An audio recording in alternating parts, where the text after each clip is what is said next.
Welcome to our 2022 Wildwood 32 BHDS. Starting right in the back corner here with your bumper. If you reach in, pull that cap out of there. Inside of the back bumper, you're going to find your sewer hose. Just take note of those two ears and the adapter here. That's help you hook it up to your sewer system. And the hose itself, once fully extended, is about 20 feet long. Just keeping it stored in the bumper back here just help keep any sort of stench out of the unit, keep things that bit fresher. And that cap just kind of presses into place. And there we have it. In this corner, as well as in each corner of the trailer, you're going to find these stabilizer jacks here. What they'll do is they just run down, contact the ground, give it another turn or so just to firm it up, and that'll get rid of any sort of bounce or sway that you see in the unit right now, just to keep things firm while you're out camping. In addition to that, you've got your JT strong arms here, so you get that T-latch there. You're going to kind of loosen that off, and that'll just allow the two tubes to telescope inside of each other. So once you have that stabilizer down all the way, you can take that T-handle and then tighten it down, and that'll just prevent any sort of forward and back movement. Couple of steps forward and you get your sewer system here, so you're going to kind of press on that cap and you can pull it off and out of there. You see it's got the same ears on your sewer, or on the cap that you had on your sewer hose, so you'll tap that the same way where you press it in, give it that turn, it locks in.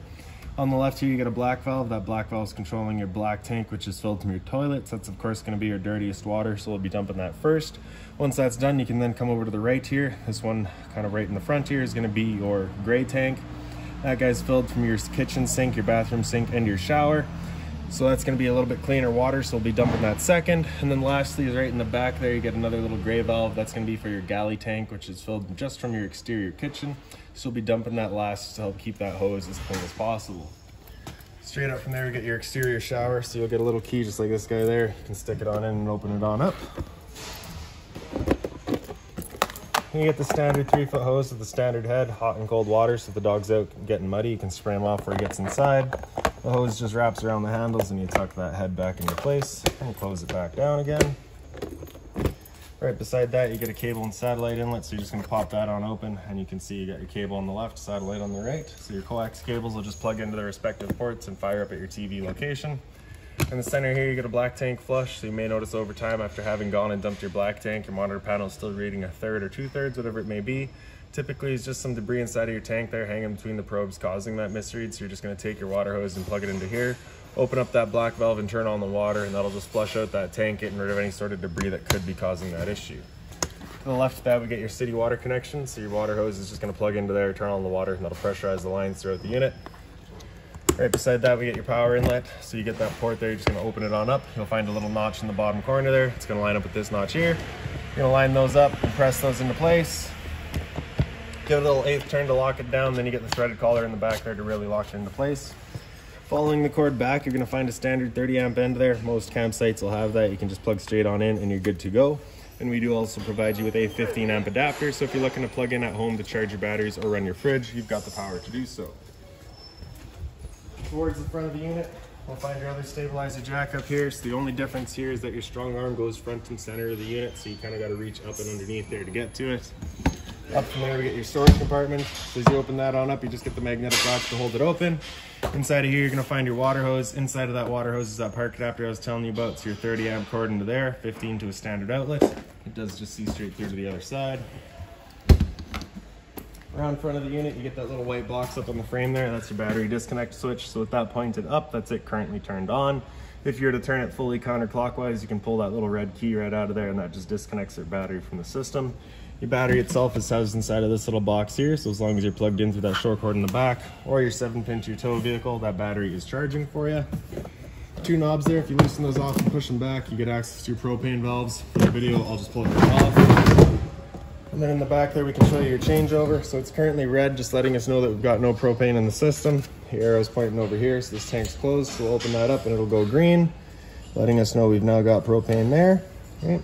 Now if it were to go red, well, you've got a tank open, it's just letting you know that tank's gone empty. So you just be closing that tank off, turning that changeover until the arrow is pointing to the other tank, and you run off of that one while you get the other one filled.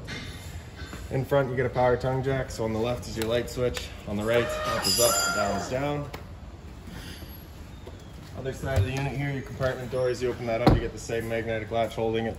It is a dry erase surface, so if you're looking to make notes or whatever up there, you can.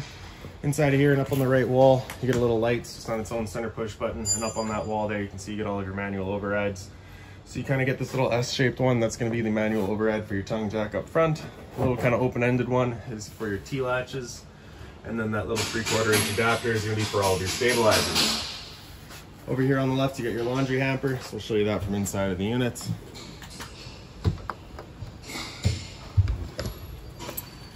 Making our way back right by the entrance, you get your hot water tank. So you're just gonna line up that keyway there and you can pop it on open. 2 little posts in the bottom there. If you're turning it on with electricity, you get a little switch down in the bottom corner there. You turn that switch on, turns it on with electricity. If you're turning it on with propane, you get a switch just inside of the unit. So once you get inside, we'll show you that. Once we do that, we'll go over a reset procedure as well, and the button that I'll refer to is just right here. Before turning it on with either source though, you just want to hit that relief valve right there. Make sure that shot of water comes out. That bit of water coming out of there is just letting you know that tank is full. It's safe to fire it up and you're not gonna burn anything out by doing so. Line up those 2 bottom posts and push it into place. Lock it down with the keyway, and that's that. Get your 2 exterior speakers out here. Right in the center of them is the exhaust for your furnace. So if you're ever running your furnace, just make sure it's not blocked off. It does get hot. Straight up from there, you get your stove vent. So you get that little flap in there. So you just want to make sure that's opened up so that our fan inside can evacuate all of our fumes from our stove, as it is propane, of course. Fresh water drain beside the furnace there. So you pop that cap off of there, and you can take your water hose and plug it into there, turn on the water, and that fills up your freshwater tank.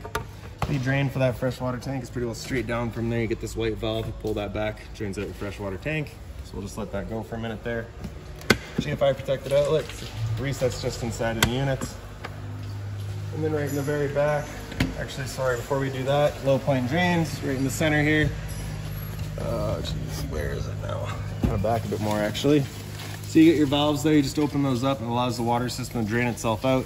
The purpose of that would be if you're leaving the unit for a while and you don't want your water going stale or stagnant, you can drain it all out before you leave. Or if you're getting ready to winterize the unit, you get all that water out before pumping antifreeze through. Right. Now with your exterior kitchen here, you get all your latches. Just undo those and you can pop it on open. It is just on gas itself, so out.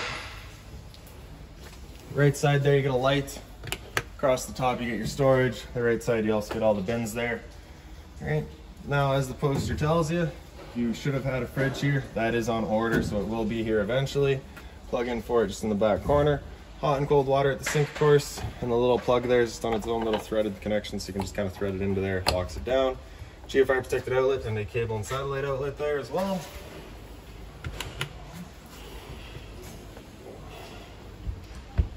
And kind of in addition to your exterior kitchen here is your barbecue in the back.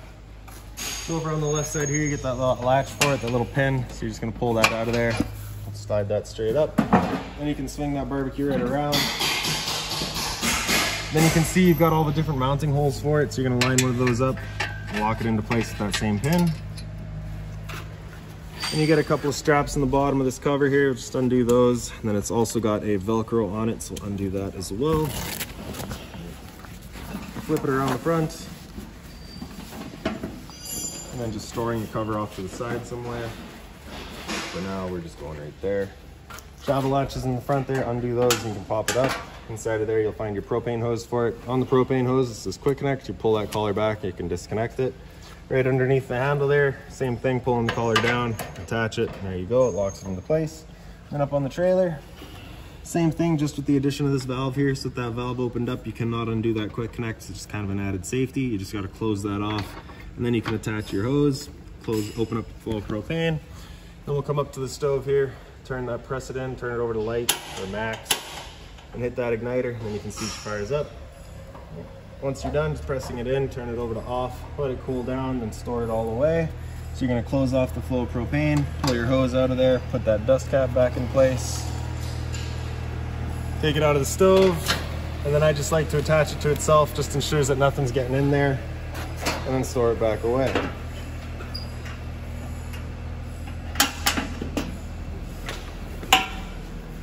So you're gonna take your kind of squared off corner there, and that's gonna go to the back.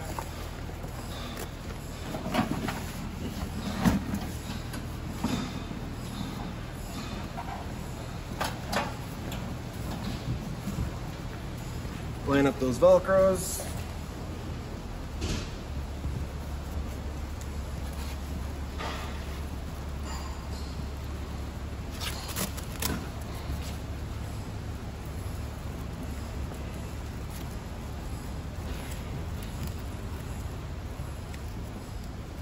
And then just your straps back in there.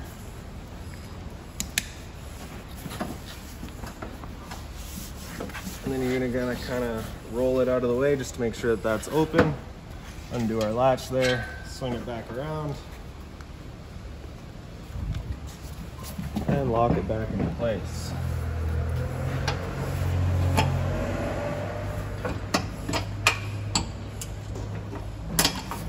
Also in the back here, you get your spare tire. Straight up from there, you're also going to find a pre-wired mount for a rear view or observation camera.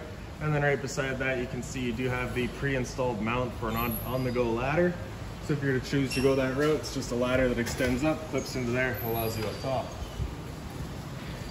The rear entrance here is just into the rear bedroom. So your step's pretty straightforward. You're just pulling it straight out, flip that last step over, and then we'll show you that entrance once we get there from the other side. For your front door, you get your assist handle here, up 90 degrees, and then it falls into place. Then we can open up the door. The door is just on a friction hinge, so it kind of sits wherever you leave it.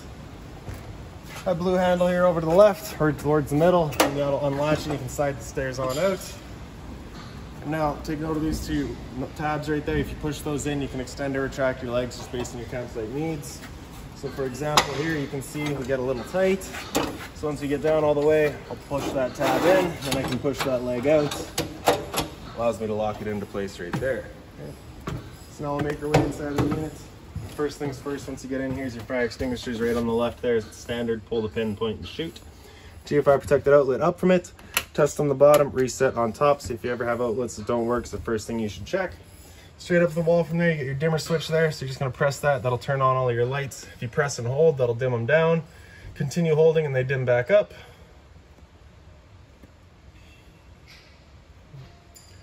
And if you release at any point, it just stays at whatever light level you were at. The two light switches there in the middle, the one on the right does an accent light above your slide as well as below your fireplace here. The one on the left there does your awning light as well as your two little exterior speakers. The awning itself is on this switch here, so you press and hold out and that awning will make its way out. Once that awning's fully extended, we're going to see a little white flap come down as well as the black the metal tube. Once you see that, you're going to want to stop. If you were to continue extending, it can actually wind itself up backwards, in which case the fabric will be underneath the tube, allowing it to then hold water, accelerating the growth of mold and mildew. So there's our flap there, and there's the tube, so we'll stop right there. Now if it were to start raining, it's of course going to be holding some water anyways. So what you're going to do is grab either arm, front or rear, and just pull down on it. Then you can see that changes the pitch of the awning out at the head, allowing water to then run off. Now if you like that angle better, because it does give you more shade, you can do the same thing with your arm up front. Before we bring it back in though, we just want to make sure these arms are back out straight and fully extended, just so we're not running the risk of bending them. Then we can press and hold the top of that button, and that awning will make its way back in. Again, just watch and make sure that our fabric is over top of the tube. And another thing to keep in mind with your awning is it does catch a lot of wind. So once you get up to about 15-20 kilometers an hour wind, you want to bring it back in, again, just so you're not running the risk of bending your arms. And once it's closed all the way, it'll just have the electric motors lock up. It'll hold it firm against the side of the unit and it'll stay right there for you. Your slide out's right beside that, so press and hold the bottom of that and your slide will make its way out. Once that slide's fully extended, we're going to hear some clicks from the motors just letting us know they've reached their stall. Once you hear those, we'll let go.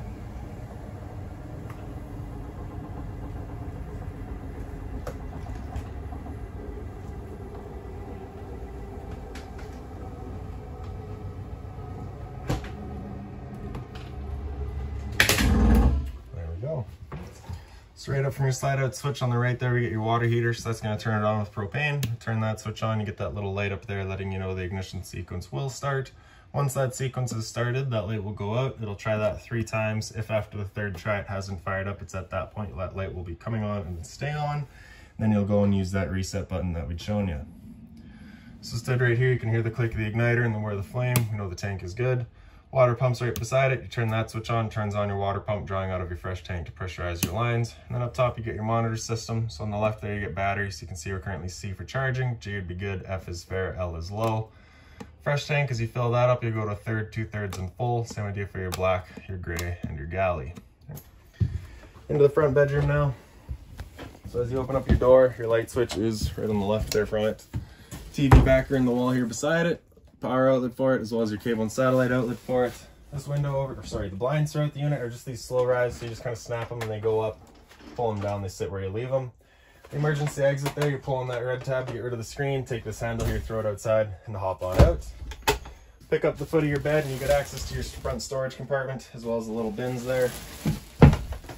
USB outlet on either side, and the closet space is identical. Where you open it up, you got your CPAP access, as well as a power outlet up on the wall for it. Like I said, same thing on the other side, and then just your open storage across the top. Over top the head of the bed, you do get a little light there, so it's just that center push button turns it on. And then over on this side here, you get your laundry hamper. So you open that up and you can see that there. Simple as that. The entertainment area here. So this is of course the same wall as you got the TV backer on the other side. So you got the same TV backer over here. You'd run all your cables down through there and you get your outlets for it. So your power outlet here on the right. In the center there, you get your antenna outlet for turning that antenna on. Just hit that button there, just turns on that green light, letting you know your antenna's turned on. Cable and satellite outlet right above it, and then you can see on the left there you are pre-wired for Wi-Fi. Your soundbar right down below it. So that power button there is going to turn it on. And then you can hit mode to cycle through all your modes. So Bluetooth. And after Bluetooth, it'll come into radio. So you can cycle through all of that. Then you get your auxiliary in right in the front here. TV would be your HDMI. DVDs, again, through the back of the unit. And then Bluetooth connect to your phone. Select, you can get through all your settings. Your seeks and your pause and play on the left side there, and then your volume on the right. Zone 1 is going to be the soundbar itself. Zone 2 is your outside set of speakers. Fireplace down below, it's the power button on the right there. Center right, you have your flame color. In the middle, you get your bottom illumination. Center left, you have your heat, so you get low, high, and then off. And then far left there, you have a timer of 30 minutes up to 9 hours. Power button, turn it back off, and you get your little bit of space on the other side. And then in the slide outs here, so the two lights are just on their own center push buttons there. And then really, the two important parts of this slide out here, or your chase lounge as they call it, is you get your fold down couch here. So you're gonna pick up the base, and you can fold it down to kind of create your bed. And then if we take this cushion here and pull that off the wall, send it out of the way for a second here, and then grab this back piece, pull it straight up. You can see it has the little pockets there that it sits inside of, so the one here and then there's another one in the back there. If we turn it around, you get the same sort of pockets on this side here, so you can slide it into that, line it up at the back one there as well. Get that into place, then you get this filler cushion that's going to come into the wall right there, and then the other cushion is going to come on there as well. Then you can take your couch here, flip that back up, and create the extra lounge space, right? Or you can of course go without those cushions, and then you can take your table here, wiggle that up and out of the legs, and then lay it down into its ledges all the way around. And then you'd be taking your two back cushions as well as the one back there to fill in that space, and then you can create the full bed. I'll leave this poster here for you so you can see your three different setups for it. And then in your kitchen here, you get your storage across the top there. So inside of there, you're going to find that binder. That binder has all of your owner's manuals in it. Any remotes, any keys, anything like that for the unit, you'll find right in there. Right down below that, you do get a little center push button light there. Then you get your hot and cold water at the sink, of course, as well as the shower head feature. Your sink cover is the folding style, and it is also stainless, so if you need to put something hot on there, you can. A little bit of storage down below, just being mindful of our drains and our water lines. We, of course, don't want to be breaking any of that. Active Susie beside it, so you get all your drawers here.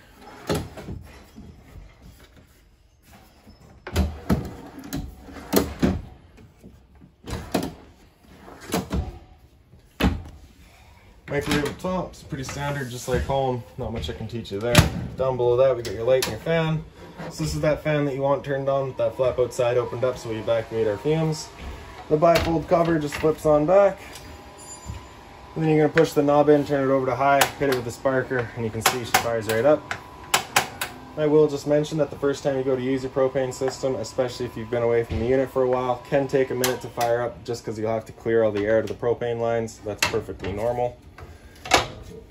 The knob on the far right there is for your oven, so you open that up, press it into that little flame there, with the sparker, and as it clears all the air to that propane line, you will get that pilot light in the back fire up.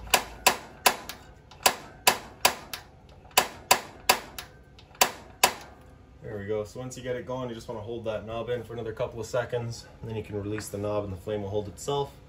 Turn up to your desired temperature and she fires right up. Once you're done, you're just going to turn it back down to pilot. It'll hold just the pilot light for you, but if you're traveling or leaving the unit for a while, you just want to make sure it's right off. The button on the right side there does all of your knobs as well as your oven. And then your fridge beside it. All right, so your temp control is right in the back there. It's your freezer up top, fridge down below. Temp control again right across the top there. If you're looking to winterize the unit yourself, once it comes time, access to your water pump is right underneath here. So that panel has a screw in each corner. Pop that out and get access to your water pump.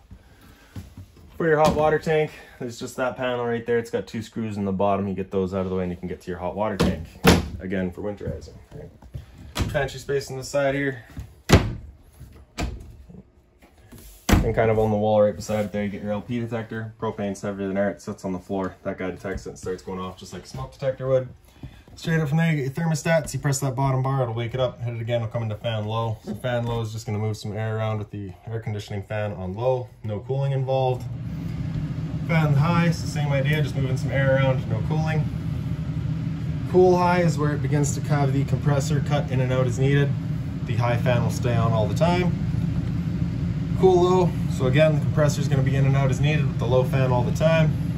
Cool low auto is where it becomes fully on demand, so both the compressor and the fan will cut in and out as needed. Same idea on high. In and out as needed, right?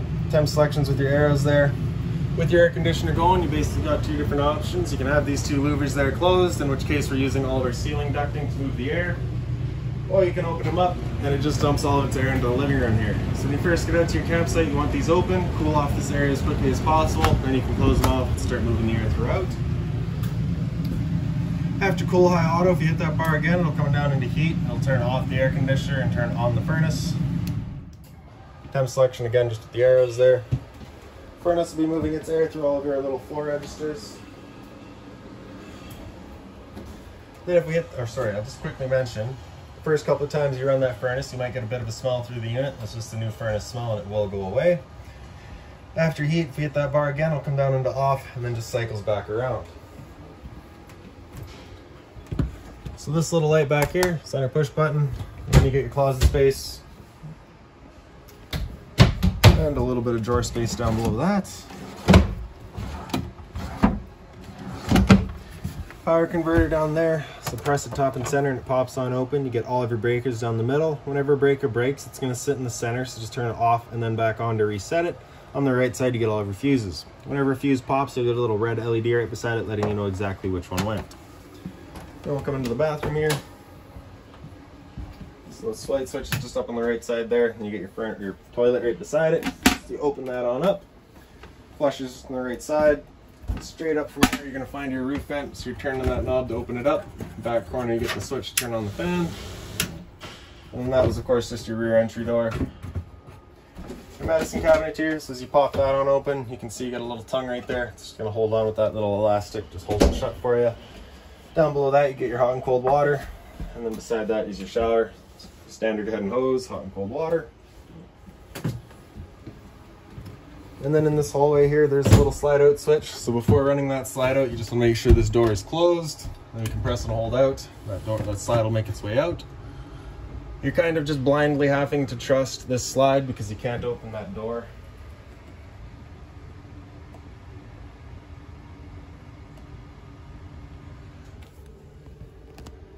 But once it's open all the way, we'll get the same clicks that we did with the front. Slide out. There we go. Down to the back bunk room, right through the door, and your light switch is right there. You get your emergency exit up here, similar to up front. Pulling that red tab to get rid of the screen, take that handle there and throw it outside. You get your ladder over here, so you just pop that up, slide it out, and you can make your way on up. Before closing that slide, you do just want to make sure that that guy is closed and tucked away properly, just so you're not damaging it. TV mount in here, so you get your satellite, cable and satellite outlets are actually right behind it. I think. All right. A little bit of storage down below, and then off to the side here as well. Camera lady did a great job, found the cable and satellite outlet for us. It's up, it's not behind the poster. Storage on either side here as well. And then your little bunk space here, so you get the same sort of light there. Travel latch is on the right side. You're gonna pull that in towards the center. Lower it down, and then you can see there's your bunk space. And then this couch down below it is basically just a collection of foam. So you have two separate back pieces there. And then note that one little strap there, so you can pull that right over, folds over and becomes a bed as well. And then there it is as a couch.